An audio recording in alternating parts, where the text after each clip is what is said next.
Boleh kita selidiki satu-satu. Kita sebelum lahir ke alam dunia berada dalam kandungan ibu kita. Nabi juga sebelum lahir ke alam dunia berada dalam kandungan ibunya. Cuman beda ketika kita berada dalam kandungan ibu kita selalu sakit, kepalanya pening, perutnya mual, muntah tak karuan, mengidam namanya. Kami suami dan suami begitu. Tapi Nabi dalam kandungan ibunya Sayyidah Aminah tidak ada merasa sakit sedikit pun.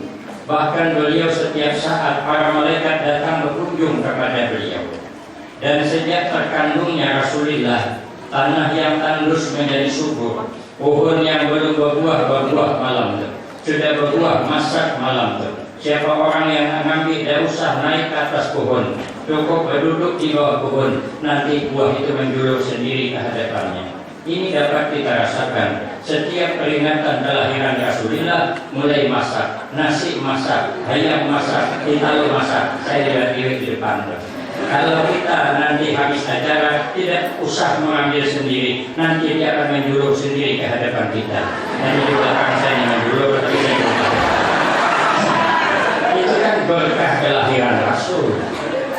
Nabi lahir, kita juga lahir. Tapi kita lahir bidannya orang kampung, bidannya sesama kita. Kalau Rasulullah lahir, itu bidannya Sayyidah Asia dengan Sayyidah Maryam, dan didampingi oleh para bidadari. Begitu tersebut dalam kitab Syamsul Hidayah. Lahir Nabi, kita juga lahir, tapi kita lahir penuh dengan kotoran. Nabi sedikit pun tidak ada menipil kotoran pada tubuh Nabi.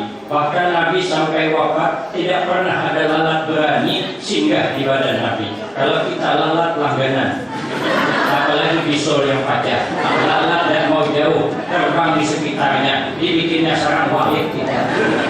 Apa sebab? Karena tidak ada manis dunia pada Nabi. Kita kenapa penuh dengan kotoran? Karena kita ini ada manis dunia. Nabi tidak ada manis dunia. Apa sebab? Karena dunia inilah penghalang kita jadi orang baik. Kata sahabat Ali karamallahu wajhah, laula khamsul khisal la sawaran nas kulluhum salihin. Kalau tidak karena 5 macam, kita semua umat manusia ini baik. Cuma 5 inilah penghalangnya. Apa penghalang pertama? Al-qana'atu bil jahli, terlalu pasrah, hidup tidak berilmu. Anak tidak bisa membaca Al-Quran, orang tuanya tidak merasa bersalah, gagal kita jadi orang baik. Anak tidak tahu kerukunan, kita orang tua tidak merasa salah, gagal kita jadi orang baik. Saya minta maaf pernah hadir di peringatan acara semacam ini tingkatan anak SMP. Saya tanya berapa orangnya, sekitar 200 orang. Yang tampil membaca Al-Quran pilihan di antara 200 orang. Yang dibaca Alam Terakai, itu terakai. Bayangkan yang lain, itu yang paling hebat, bagaimana yang paling tidak hebat. Inilah yang Ayu Tinting bingung, kemana, di mana mamanya. Maka anak 14 tahun belum bisa baca Al-Quran. Kita ini sudah tua, boleh buat telanjur sudah. Kalau orang sudah tua ini sudah pati, jadi kenapa? Ilah sudah keras. Saya ada baru ini mengisi pengajian khusus yang tidak bisa mengaji Al-Quran. Dia mengaji dari Iqra, maka tua-tua ramainya dia membaca Fatihah menurut dalamnya. Walakbu'allim. Tapi setelahnya yang satu kisahnya lagi, dia malu belajar. Kenapa? Dan sudah tua, anaknya suruh belajar. Dia belajar sama anaknya ngajari. Kata anaknya, Pak, ikut saya ya. Kata anaknya, tabbat yada abi lahabim wa tab. Sekali abahnya, tabbat yada abi lahabim wa tab. Kata anaknya, Pak, itu perusahaan bunyinya, coba dikecilkan, bisa. Kata anaknya, begini saja lah, kita runding saja lah. Nanti kalau sampai top, saya tutup mulut bapak. Ini tidak ada babnya keluar. Kata abahnya, terserah saja. Saya ini kan murid, ikut apa kata guru. Walaupun kata anak saya tadi kan guru, sudah sampai tutup runding, sampai tabbat yada abi lahabim wa tab, tutup anaknya mulut. Lah bunyi lagi. Sekali dibuka anaknya,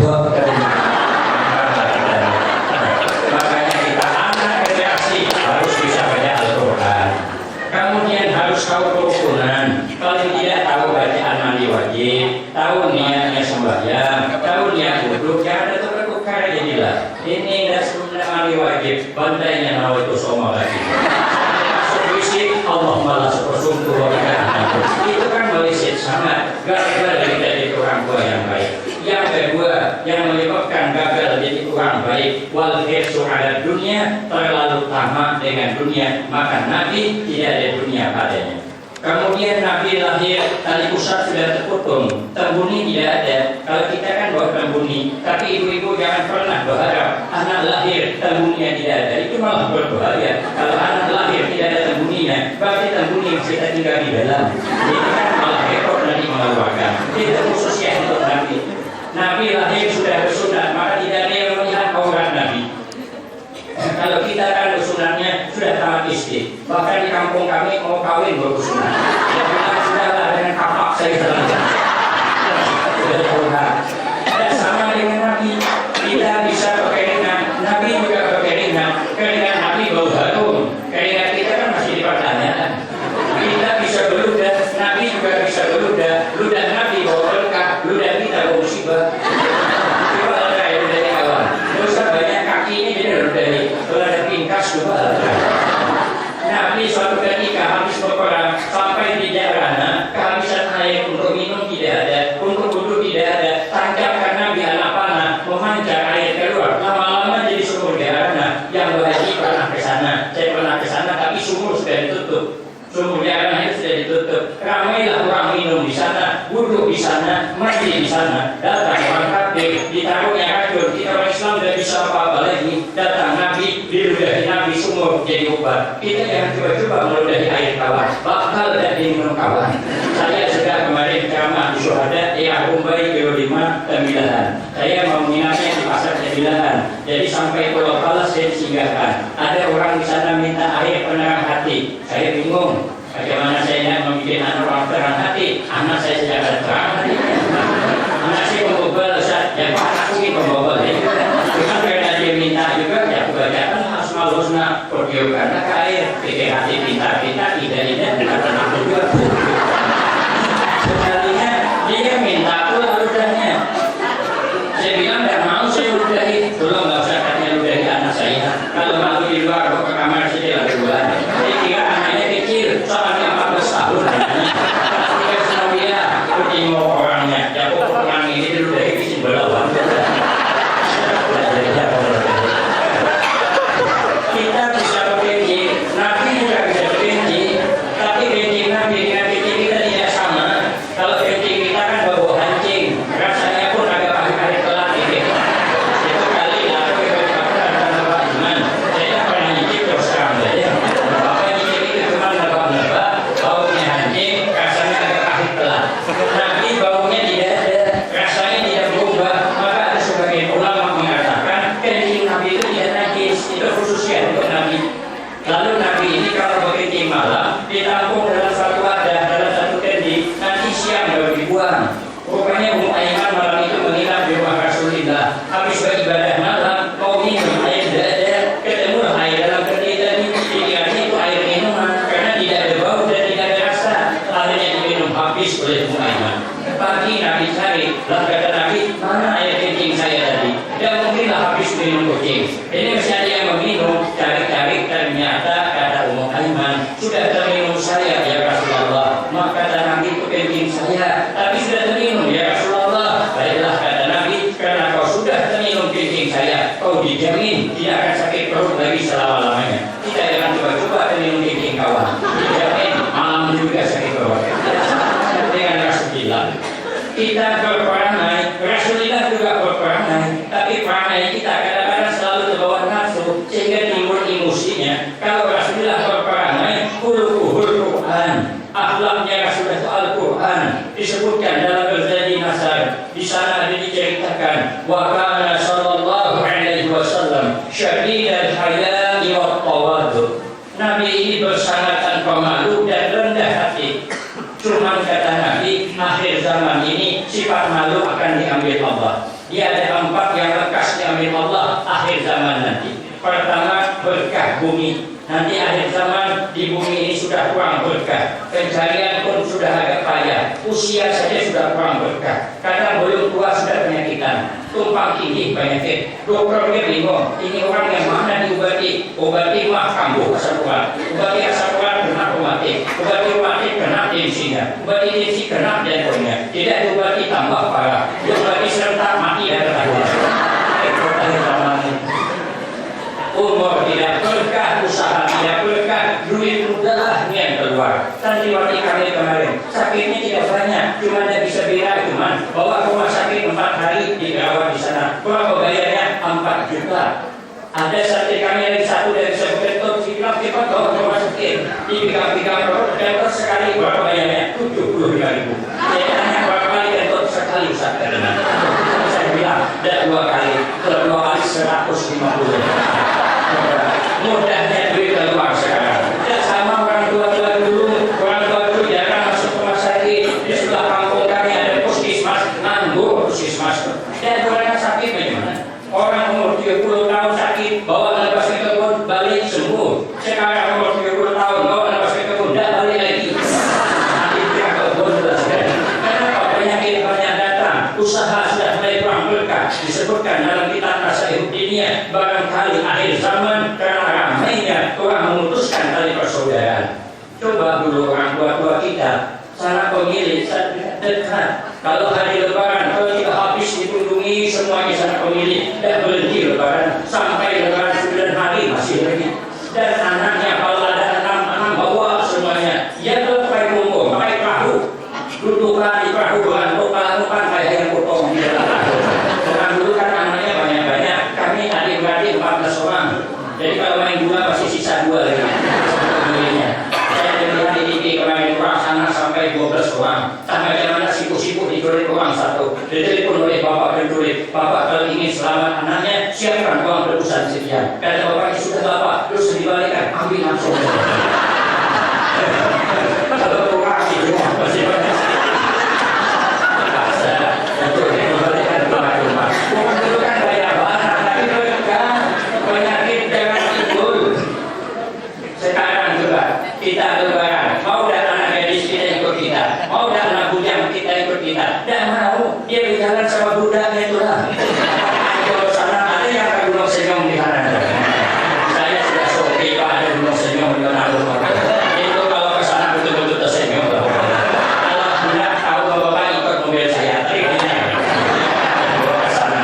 Itu akhirnya akhir zaman ini anak-anak kita penyakit tumpang tindih itu sudah kurang berkah, penyebabnya silaturahimnya sudah berkurang.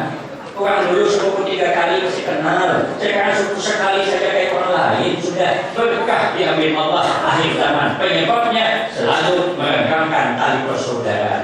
Yang kedua, nanti yang cepat diambil Allah sifat malu. Cobalah kita renungkan, sekarang sifat malu sudah berkurang. Orang dulu kalau ada anak gadisnya pergi ke undangan itu berkawal. Kalau tidak abangnya, pakciknya yang mengawal. Kalau tidak langsung orang tuanya, itu tidak bisa dicagil anak orang itu.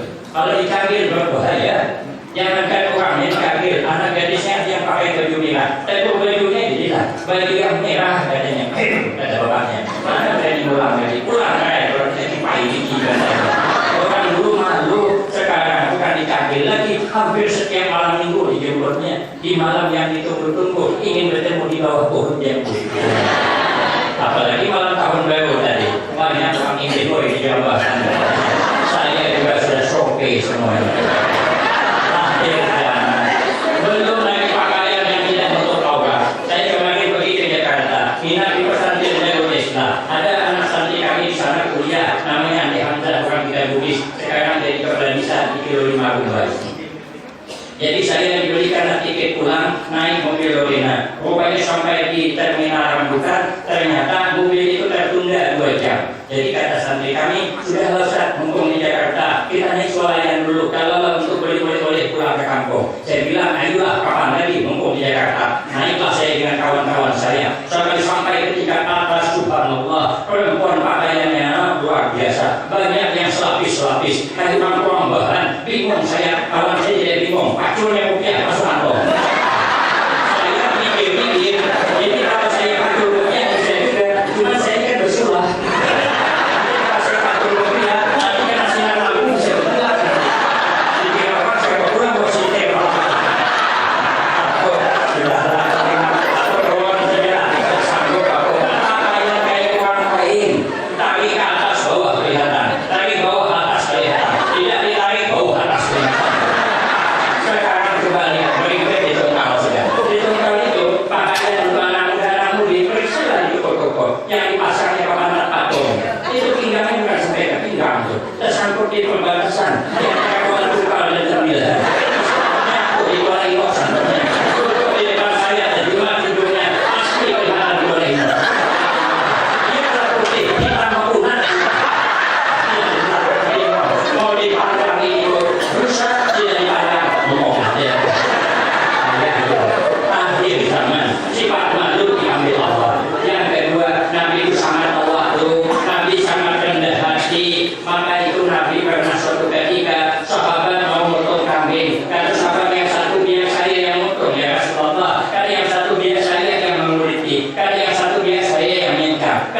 satu, biarlah saya yang masak, kata Nabi, biar saya yang mencarikan kayu apinya. Begitu Nabi, luar biasa tawadhunya, sehingga Nabi bersabda, man tawadda'a rafa'ahullah wa man takabbara wada'ahullah. Siapa orang yang rendah hati nanti pangkat diangkat oleh Allah, tapi kalau sombong nanti pangkat diturunkan oleh Allah. Coba kita lihat, ini kan ada tandingan bulu tangkis kemarin. Tandingan bulu tangkis itu kalau bola mengambung naik ke atas, tunggu beliannya berdemo di jenis kawan. Nah, tinggi di jenis sebelah sana. Kenapa di jenis kawan? Salah kita, mengapa ngasih bola terlalu tinggi? Kalau kita terlalu tinggi, nanti di jenis kawan, rusak bual pada kawan. Tapi kalau bola rendah dikasih, bukan di jenis, malah diangkat mengambung ke atas. Apa sebab? Karena bola rendah tidak bisa dijemis. Kalau bola rendah dijemis, nanti masuk bawahnya. Kalau orang ada main bulu tangkis, bola rendah dijemis, itu namanya pemain kurang perhitungan. Kalau orang perhitungan mesti diangkat orang. Artinya apa? Orang tawadhu itu musuh pun kagum dengan dia. Ada gambaran katanya, orang tawadhu dengan orang sombong seperti gambaran buah semangka dengan buah kelapa. Buah semangka itu gambaran orang tawadhu. Pohonnya kecil kayak ibu tangan, dia tidak mau manjat ke atas, dia melayar di bawah belah, tapi buahnya sampai 5 kilo beratnya, ada yang 9 kilo beratnya dari sana.